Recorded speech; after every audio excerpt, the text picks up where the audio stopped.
What if I told you that the most dangerous trap in your life isn't a person, isn't a place, isn't even a mistake?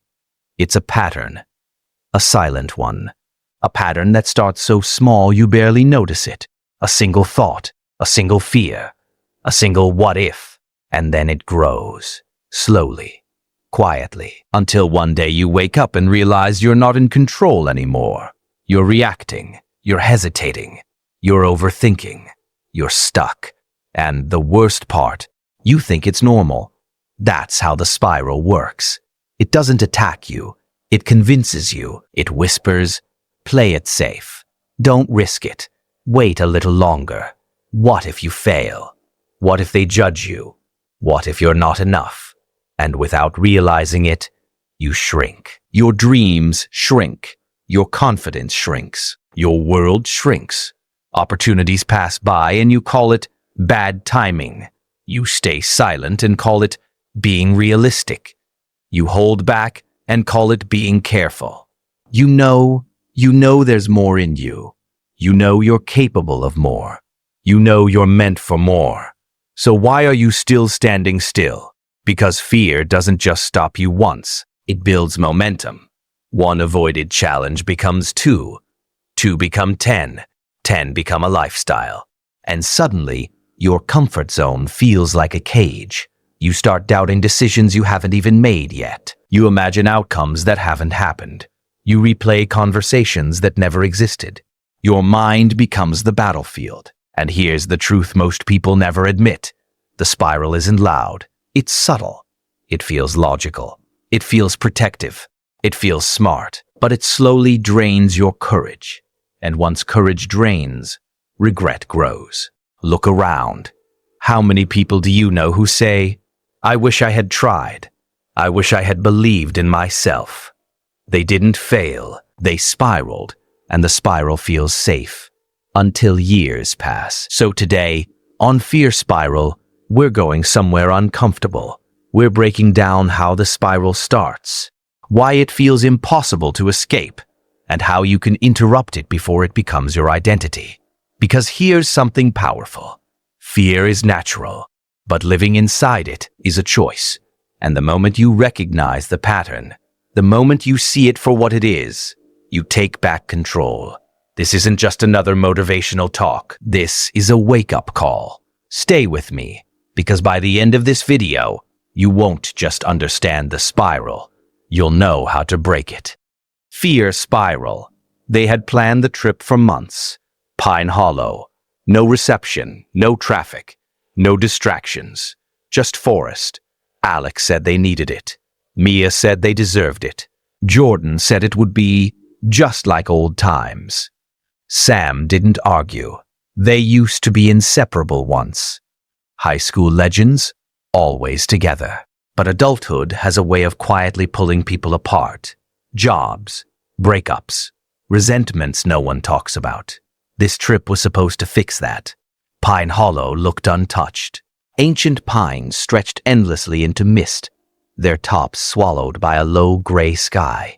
The air felt thick, not humid, just heavy, like sound itself struggled to exist there. No birds, no insects, no wind, just the crunch of boots on dead leaves. They joked about it being creepy quiet, laughed louder than necessary, forced energy into a place that seemed to reject it. By nightfall, they had a fire going in a small clearing. Whiskey passed around. Stories retold. Old memories dug up and polished. For a moment, it felt normal. Then someone laughed. Not around the fire. From the trees. It was familiar.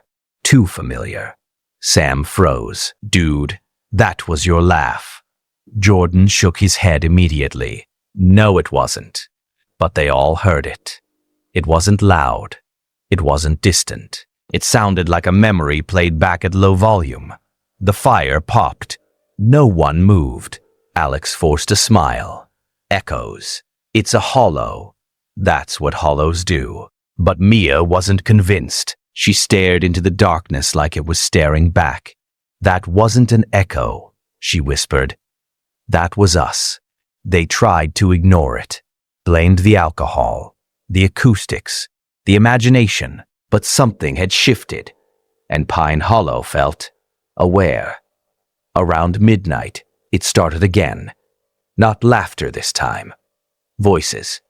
Soft at first. Did you bring the map? Perfect. Relax, it's just trees. Jordan's tone. Exact. I miss when things were simple. Mia's voice. Fragile. Emotional. But none of them were speaking. They sat frozen. The forest repeated them. Sentence by sentence, moment by moment, like it had been recording all day. Alex stood, flashlight shaking. Who's out there? The beam hit trees. Fog. Nothing else. The whispers faded. Silence swallowed everything. They agreed to leave at sunrise. No one slept. At 3 a.m., Sam heard someone calling his name. Soft, urgent. He unzipped his tent slowly. Everyone else appeared asleep. Then he heard it again. Sam, help me. It was his voice. Panicked, desperate, coming from deeper in the woods. His stomach twisted. Guys? He called quietly. No response. Again the voice cried out. I'm hurt. It sounded terrified. And somehow, it sounded close. Against logic, against reason, Sam followed it. Barefoot. Flashlight shaking. The deeper he went, the louder it became. This way. Over and over. Like a mantra. Then, nothing. Complete silence. By sunrise, Sam was gone. No signs of struggle. No footprints beyond a certain point. Just a tree. Its bark marked with strange slashes, tiny carvings that looked almost like open mouths. And beneath the wind, they heard it again. This way. We're safe here. Sam's voice. From everywhere. Mia started crying. Jordan swore under his breath. Alex didn't react. He just stared into the forest, like he was listening. That night, they stayed together in one tent. No fire, no talking. Just flashlights and fear. Then it happened. A scream. Jordan's voice. Raw. Cut short. They scrambled outside. His sleeping bag was empty. The zipper open. No tracks. No blood. Just absence. Mia began unraveling after that. They're copying us, she muttered. They're learning us. Alex tried to stay rational, but he hadn't slept. His hands trembled. And sometimes he tilted his head like he was hearing something the others couldn't. The next evening, footsteps approached camp. Slow. Dragging. Mia stood up. Jordan? A figure stepped into the edge of the firelight. It looked like him. Same clothes, same face, but the eyes, too wide, unblinking. The smile didn't move naturally, and when it spoke, the timing was wrong. I'm okay now. A beat too late. Again, I'm okay now. Just repetition. Alex grabbed Mia and ran. Behind them, the voice shifted. Don't leave me. Now it sounded like Sam, then Jordan. Then Mia herself. Crying. The forest layered their voices together like a broken choir. Mia collapsed in a clearing. They have us, she sobbed. They're making more. That night, she heard her own voice arguing with Alex outside the tent, replaying a fight from years ago. Word for word, she screamed. Alex held her. They're trying to divide us, he whispered. But something inside her had already fractured. By dawn, Mia walked into the forest barefoot, calm, unresponsive, humming. Alex chased her. She never looked back. And the moment she disappeared between the trees, he heard her whisper behind him, "We're safe now." Alex was alone, but Pine Hollow was not. He sat by the dead fire, and then he heard himself. 4 versions, one pleading, one laughing, one accusing, one crying, layered together. You left them. You always do. Join us. We are you. He covered his ears. It didn't matter. The voices weren't outside anymore. They were inside. Days passed. Or minutes. Time dissolved. He saw his friends in the distance, smiling, waving, crying. When he approached, they vanished. The trees seemed closer now. Carvings covered the bark, faces, mouths, watching. Eventually, Alex stopped fighting. He lay down in the moss, closed his eyes, whispered something, maybe a memory, maybe surrender. And one final time, his voice answered back. "We've been waiting," standing nearby, smiling, eyes wide, ancient, hungry. And in Pine Hollow, the wind still carries voices, familiar ones. If you listen long enough, you'll hear your own. They were warned, they just didn't listen. 4 teenagers, Tara, Ben, Lacey, Ryan, young enough to feel invincible, old enough to ignore advice. The old man at the gas station didn't look like he was joking. "Pine Hollow listens," he said quietly, leaning over the counter. "And it never forgets a voice, especially not during the solstice." Tara smiled politely. Ryan rolled his eyes. Ben laughed. Lacey didn't. The drive into the forest started loud. Music blasting, windows down, summer air rushing in. But the closer they got, the quieter it felt. The road narrowed, the trees thickened, the sky dimmed.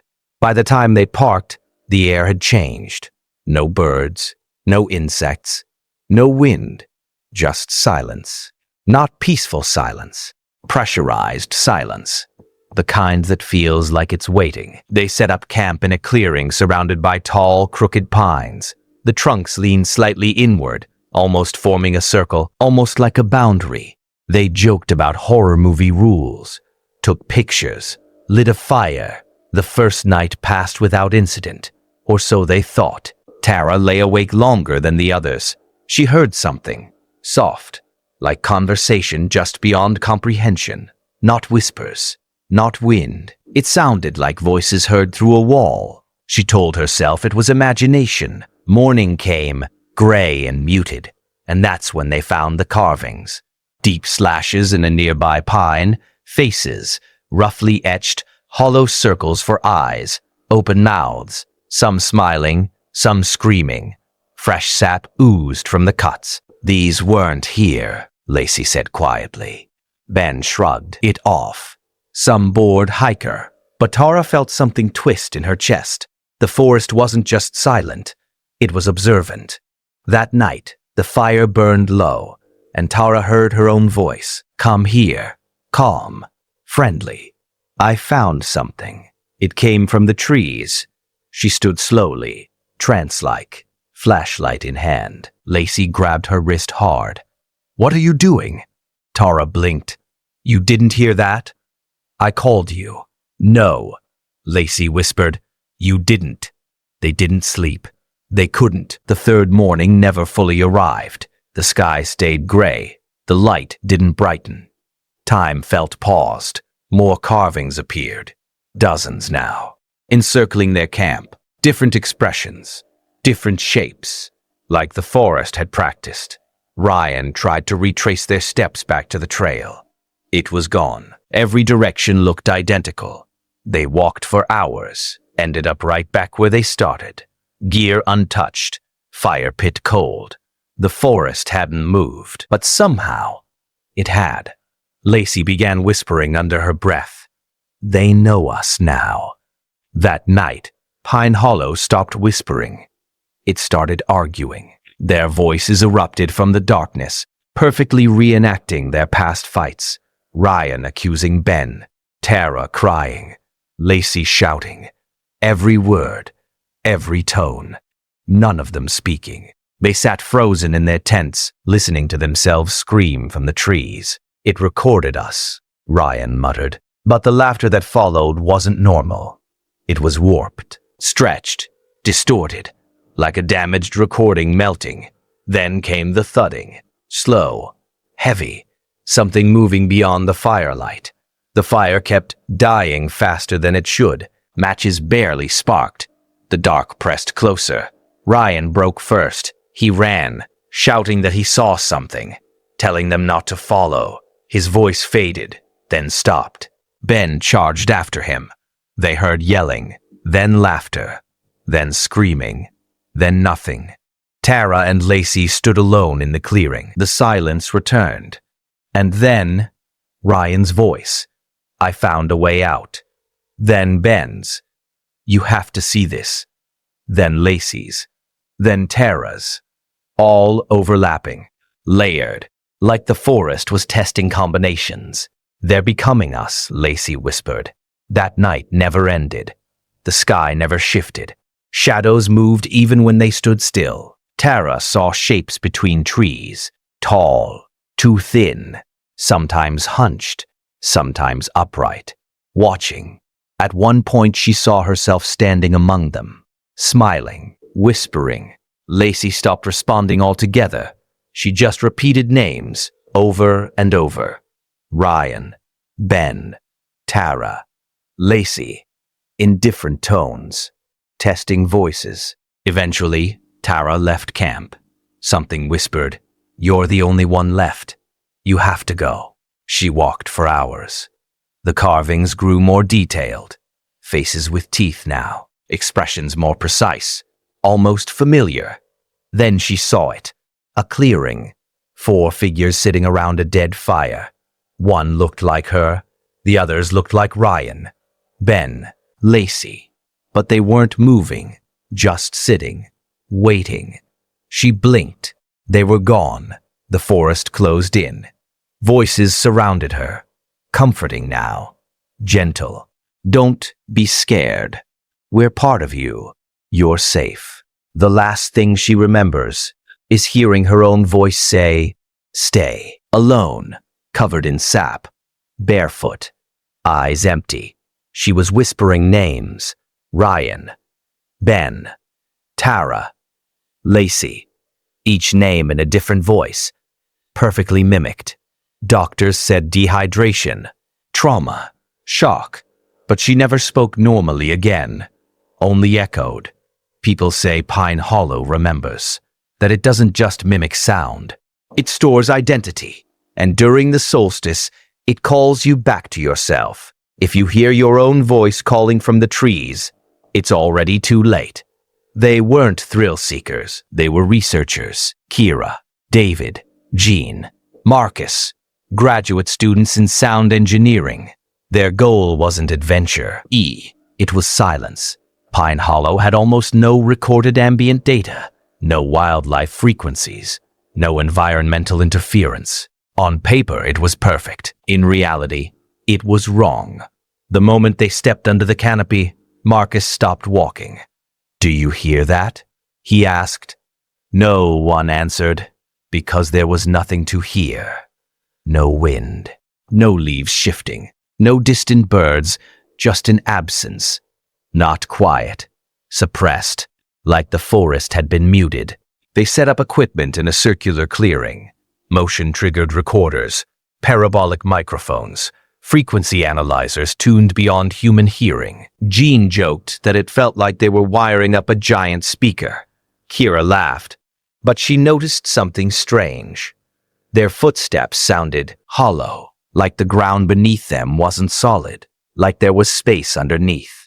They ran calibration tests, speaking into microphones, laughing, checking waveform monitors. Everything looked normal, until they reviewed the first playback. David removed his headphones slowly. "You guys need to hear this. Clear, high quality." Kira accusing Jean of not trusting her. Marcus admitting to something personal. David confessing resentment, Jean crying. The audio was flawless, except none of it had happened. They stared at each other. "Is this cross-signal interference?" Marcus asked. There were no other camps for miles, no radio towers nearby, and the timestamps placed the recording several hours in the future. They laughed nervously, called it a glitch, kept working. That was the first mistake. By nightfall, time started slipping. Marcus would check a screen, blink, and suddenly the light had shifted. Hours gone. Jean woke from what she thought was a short nap. Her arms scratched, pine needles in her hair. No memory of leaving her tent. The drone footage was worse. Frames showed them standing still in the clearing. Multi-PL times. Overlapping, like duplicates layered over each other. Some facing the forest. Some facing the camera. All motionless, watching. On the second night, the microphones picked up screaming. Kira's voice. David laughing in a distorted tone. Jean whispering in an unfamiliar language. Marcus repeating something about drowning. They hadn't said those things. Not yet. David suggested packing up. Then every battery drained simultaneously. Phones glitched. Photos showed double images. Figures just behind them. Kira dreamed she walked into the woods barefoot at 3:33 a.m., whispering, "I'm not ready to leave." She woke shaking. Marcus was pale. "You need to see this." The camera footage showed her leaving camp at 3:33 a.m. 3 times. Identical. Same steps. Same whisper. She had no memory of it, and the recordings didn't look like sleepwalking. They looked deliberate. By the third day, if it was day, the sky stopped changing. No sunrise, no sunset, just a dim gray glow. Time hovered. Marcus began mapping time gaps in the dirt. "There's a pattern," he muttered. "It's looping." They reviewed the central recorder. Dozens of files, some labeled in their handwriting. They hadn't written them. File names read, "We're still in there. Let them out. This isn't a place." Paylob showed versions of them arguing, crying. One clip showed Marcus standing at the forest edge, mouth moving silently, while another Marcus spoke normally at camp. "There's more than one of us," he whispered. Jean began hearing voices without headphones, her own voice calling her name, David's voice mocking her, Kira's voice singing lullabies she hadn't sung since childhood. Marcus ran. 2 hours straight he returned from the opposite direction, bleeding from his ears. The GPS led them south. 4 hours walking, they arrived back at camp.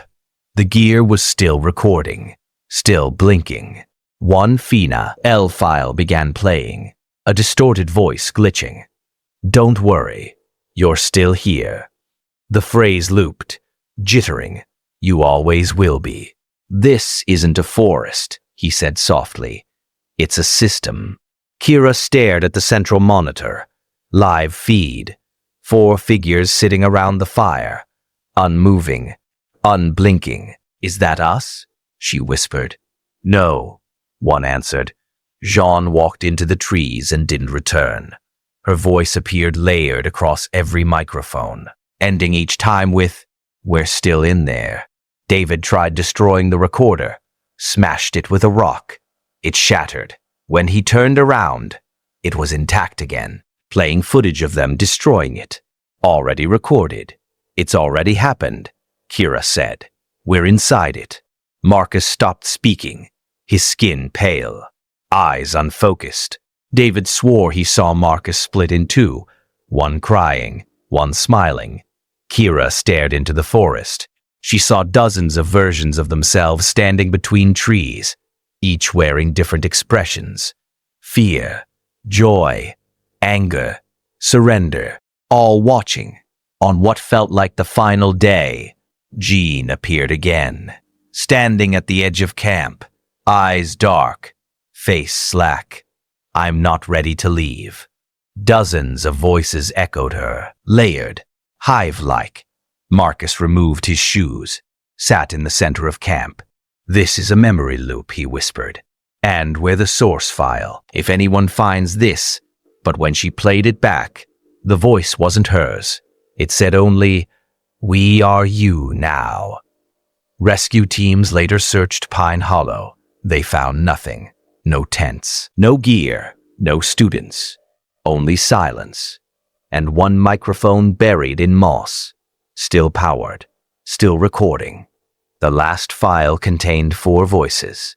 Perfectly synchronized. Clear. "We're still in there." Pause. "And so are you." Pine Hollow was never just a forest. It was never about missing hikers, or strange carvings, or broken recording devices. It was about something far more unsettling. Reflection. Every group that entered the hollow faced the same pattern. First, imitation. Then division. Then replacement. It didn't chase them. It didn't attack them. It listened.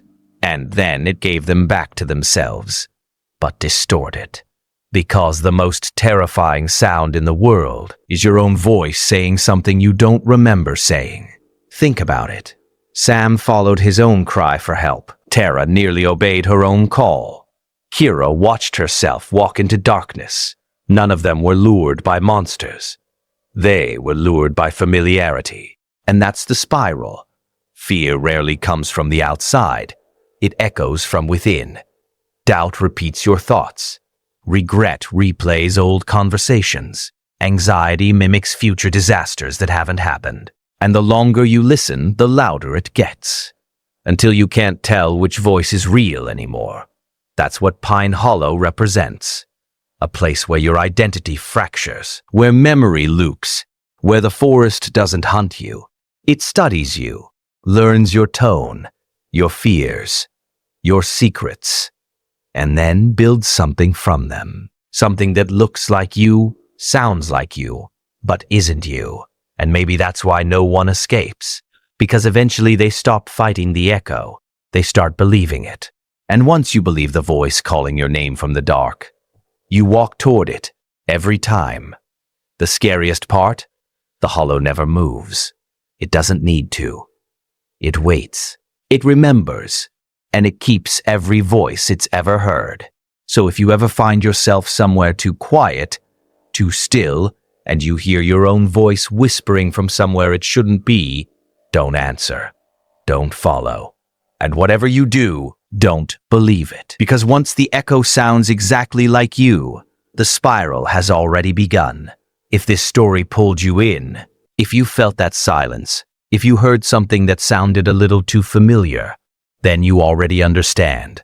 This is Fear Spiral, where the mind bends, where echoes lie, and where the scariest thing you'll ever face is yourself. If you enjoyed this story, subscribe and join the spiral. Turn on notifications so you never miss what's waiting in the dark. And tell me in the comments, if you heard your own voice calling from the trees, would you follow it? Until next time, stay aware, stay grounded, and whatever you do, don't listen too closely. Because some places don't just remember, they replay.